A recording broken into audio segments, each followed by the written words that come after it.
Hello Orochimaru के भाइयों, मुझे पता है कि तुम लोगों ने पिछले वीडियो को नहीं देखा होगा, लेकिन अगर देख लोगे तो बहुत ही बढ़िया होगा। एनीवेज, आज की इस वीडियो में हम लोग डिस्कस करेंगे कि बोरुतो बेहोश क्यों हो चुका है और आखिर अपना भाई मित्सुकी कहाँ पर है। लास्ट में हाँ एक एंट्री होने वाला है जो बहुत ही ज्यादा क्रेजी है। मैंने भी एक्सपेक्ट नहीं किया था कि ये यहाँ पर आ जाएंगे, बट कोई बात नहीं। चलिए शुरू करते हैं आज के इस वीडियो को बिना किसी देरी के, लॉर्ड नागराज का नाम लेकर के।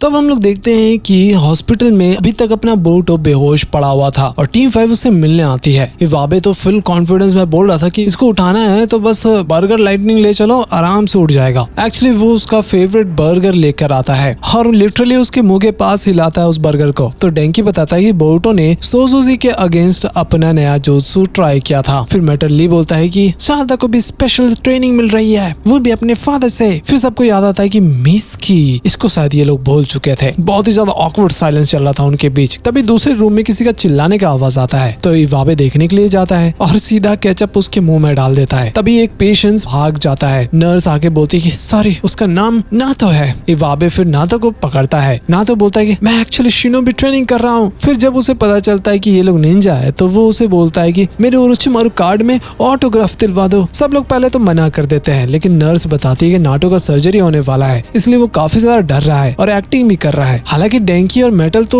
साफ साफ मना कर देते हैं कि ओरोचिमारू से तो कोई भी साइन नहीं करवाने वाला, पर इवाबे बोलता है कि टेंशन मतलब हम लोग कर लेंगे। वैसे भी वो मित्सुकी को देखना भी चाहते थे। फिर डेंकी विलेज रिकॉर्ड्स में देखता है ओरोचिमारू की फाइल भी निकाल लिया था और लोकेशन उन्हें पता चल जाता है। फिर वो लोग एक जोनिन से मिलते हैं। वो ओरोचिमारू पर सर्वेलेंस कर रहा था कि यामाटो रिपोर्ट देने गया है नारुतो को। फिर जोनिन उन्हें अलाउ कर देता है, पर भाई थोड़ा सा नर्वस हो गया था। फिर हम देखते हैं कि वो लोग वहाँ पर पहुंच जाते हैं। तभी वहाँ पर सुगेत्सु भी मिलता है। वो बोलता है हे तुम लोग यहाँ क्या कर रहे हो, चले जाओ यहाँ से। पर टीम 5 थोड़ा सा हमला भी करते हैं, पर सुगेत्सु को इससे कोई भी फर्क नहीं पड़ता क्योंकि भाई उसका बॉडी पूरा पानी से बना हुआ है। पर डेंकी और इवाबे एक थोड़ा सा दिमाग लगाते हैं। वो उसे एक पावर लाइन पर ही हमला करवा देते हैं, जिससे उसे बहुत ही जोर का झटका लगता है। पर वो काफी ज्यादा इरिटेट हो गया था। तभी वहाँ पर ओरोचिमारू लॉर्ड नागराज आ जाते हैं और उन्हें देख करके सब लोग फ्रीज हो गए थे। वो पूछता है कि तुम लोग यहाँ क्यों आए हो और क्या चाहते हो। तो टीम 5 बोलने में थोड़ा सा हिचकिचाते हैं एंड फाइनली बोल देते हैं कि ऑटोग्राफ। तो ओरोचिमारू भी थोड़ा सा शॉक हो जाता है, पर वो साइन कर देता है और बोलता है कि मित्सुकी का जो ट्रीटमेंट है ना वो काफी ज्यादा क्रिटिकल है, पर चिंता की कोई बात नहीं, वो ठीक हो जाएगा। ओरोचिमारू थोड़ा सा खुश लगता है क्योंकि मित्सुकी के पास बोरुतो के अलावा भी कुछ दोस्त है। उसके बाद टीम 5 नाटो को ऑटोग्राफ दे देते हैं। वो एडमिट भी करते हैं कि हमें थोड़ा सा डर जरूर लग रहा था, पर नाटो खुश हो गया, इससे बेहतर और क्या ही हो सकता है। वहीं बोरुतो का आँख खुलता है। हालांकि काकाशी भी वहाँ पर होते हैं। वो थोड़ा सीरियसली बोलते हैं कि राशिंगन को जितना कंप्रेस करोगे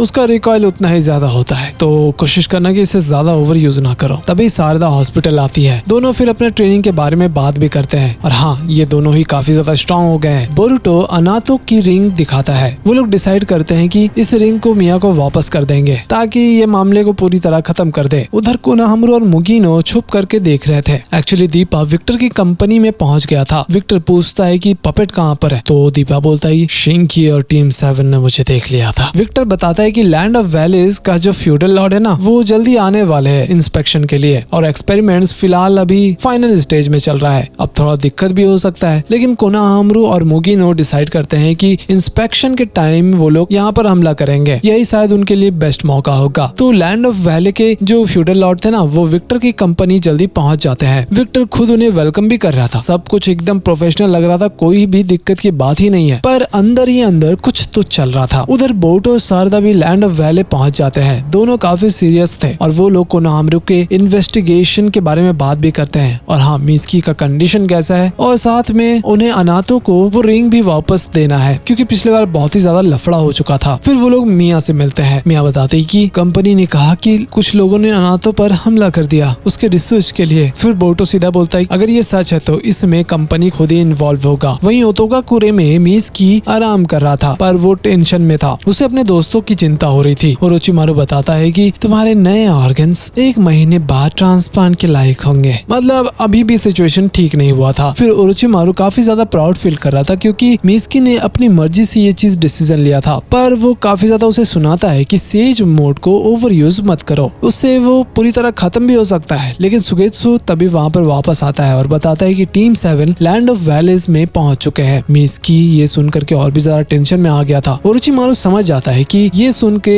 मिसकी थोड़ा सा बौखला जाएगा, इसलिए वो सुगेत्सु को साइड ले जाता है। पर मिसकी फिर भी उठने की कोशिश करता है, लेकिन तभी लॉग उसे सुला देता है। वहीं विक्टर फ्यूडल लॉर्ड को रेस्ट्रिक्टेड एरिया में भी ले जाता है और वो लोग कुछ अजीब गरीब रूम में ले जाते हैं। एक्चुअली वो लोग वहाँ से गुजर रहे थे और वहाँ पर बहुत ही ज्यादा शांति था। तभी फ्यूडल लॉर्ड को गेंजुत्सु में डाल दिया जाता है ताकि उन्हें कुछ भी नहीं पता चले। फिर विक्टर बोलता है कि हाशिरामा सेल के साथ हम बहुत सारे डिजीजेस को ठीक कर सकते हैं, बुढ़ापा भी खत्म हो सकता है। ये सुनकर के फ्यूडल लॉर्ड बहुत ही ज्यादा खुश होते हैं और बोलते हैं मैं इस रिसर्च को प्रोटेक्ट करूंगा। पर एक गार्ड फ्यूडल लॉर्ड को तुरंत जगा देता है गेंजुत्सु से और तभी उन्हें असली सीन दिखाई देता है कि इंसान पर टेस्ट चल रहा था और लोग एक्सपेरिमेंट के नाम पर सैक्रिफाइस किए जा रहे थे। एक्चुअली वो गार्ड्स ना कोनाहामारू और मुगिनो थे। वो दोनों फ्यूडल लॉर्ड के ग्रुप में ही चुपचाप घुस चुके थे, इसलिए ये कर पाए। उन्हें पता चल चुका था कि फ्यूडल लॉर्ड पर गेंजुत्सु किया गया है। मुगिनो फिर सीधा विक्टर का जो राइट आर्म था ना उसको गायब कर देता है और कोनाहामारू फिर माफी मांगता है फ्यूडल लॉर्ड से। हम आपकी टीम में चुपचाप घुस गए थे, उसके लिए हमें माफ करना। तभी हम देखते हैं कि जो विक्टर का हाथ था ना वो अपने आप ही हिलने लग जाता है। फिर वो वापस उसके बॉडी में आकर के अटैच हो जाता है। मतलब विक्टर कोई नॉर्मल इंसान तो नहीं था, ये चीज तो हमें पहले से ही पता था। फिर विक्टर मुगिनो विंड स्टाइल से दूर ही कर देता है और एम्प्लॉयज जितने भी थे ना उसके वो भी हमला करते हैं। काफी ज्यादा तबाही होना शुरू हो जाता है। तभी लैब के अंदर एक पेड़ अपने आप बढ़ने लग गया था। ये कोई नॉर्मल पेड़ तो नहीं लग रहा था, शायद ये ओत्सुसुकी का ही कांड किया हुआ चीज हो। कोनाहामारू फिर फ्यूडल लॉर्ड को प्रोटेक्ट करता है। तभी विक्टर अपने ही डॉक्टर को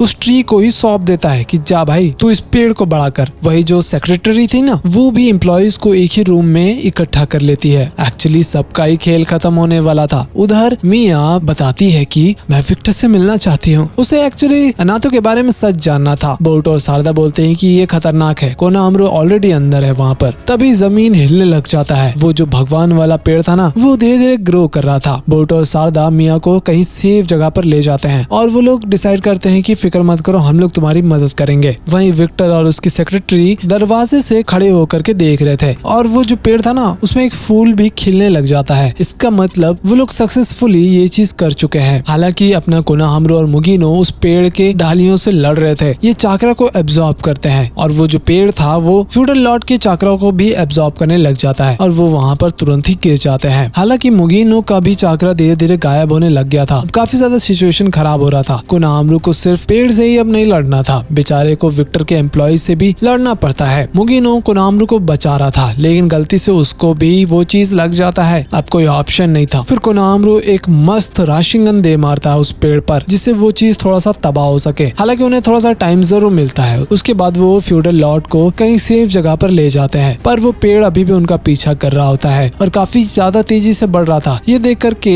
अपना विक्टर काफी ज्यादा एक्साइटेड था जैसे कि वो कोई पागल इंसान हो। खैर ग्राउंड फ्लोर पे जो एम्प्लॉयज को इकट्ठा किया गया था ना उनका भी चाकरा वो पेड़ धीरे धीरे एब्जॉर्ब करने लग जाता है। ऐसा लग रहा था कि भाइयों को फर्टिलाइजर बना दिया गया है। खैर कोनाहामारू बोलता है कि तुम फ्यूडल लॉर्ड को लेकर के निकलो, वही हमारा सबूत है। अगर ये नहीं बचे तो फिर हम हार जाएंगे। कोनाहामारू फिर खुद वापस जाता है उन सभी एम्प्लॉयज को बचाने के लिए और फिर वो पेड़ से लड़ रहा था। वहीं बोरुटो और शारदा फाइनली धीरे धीरे पहुंच जाते हैं वहाँ पर। कोनाहामारू उन्हें सिचुएशन भी एक्सप्लेन करता है। फिर लैंड ऑफ वैले के लोग धीरे धीरे उस जगह को खाली कर रहे थे पर मिया डिसाइड करती है कि वो कंपनी में ही जाएगी ताकि उसे सच का पता चल सके। वहीं हम देखते हैं कि विक्टर खुद पर ही हमला कर लेता है और पता चलता है कि ये जो पेड़ है ना ये उसने ही बड़ा किया है। एक्चुअली ये वही पेड़ है जो 4th ग्रेट निंजा वॉर के बैटल के दौरान मिला था। तभी विक्टर उस जमीन को भी धंसा देता है और बोरुटो और शारदा नीचे गिरते जा रहे थे। हालांकि कोनाहामारू अपना अलग हो गया था। दोनों टीम अब अलग अलग काम करेंगे। वहीं नीचे गिर करके वो लोग देखते हैं कि विक्टर के पास बहुत सारे ह्यूमन एक्सपेरिमेंट के लोग भी है जो लोग काफी ज्यादा सफर कर रहे हैं। लेकिन उन्हें बचाने से पहले ही वहाँ पर दीपा आ जाता है और वो अजीब तरह से हंस रहा था। फिर बोरुटो और शारदा डिसाइड करते हैं कि अब ये लोग फिर से बैटल करेंगे लेकिन दीपा फिर से हंसने लग जाता है। वो उन्हें सीरियसली लेना ही नहीं चाहता था। उधर मुगिनो फ्यूडल लॉर्ड के साथ भाग रहा था। हालांकि विक्टर की जो सेक्रेटरी थी ना वो उन्हें रोकने की कोशिश भी करती है पर एक चीज वहाँ पर आ जाता है जो उसके अटैक को रोक रहा था। तभी वहाँ से जो सेक्रेटरी थे ना वो गायब हो जाती है। फिर वो जो इंसान था ना वो अपना मुखौटा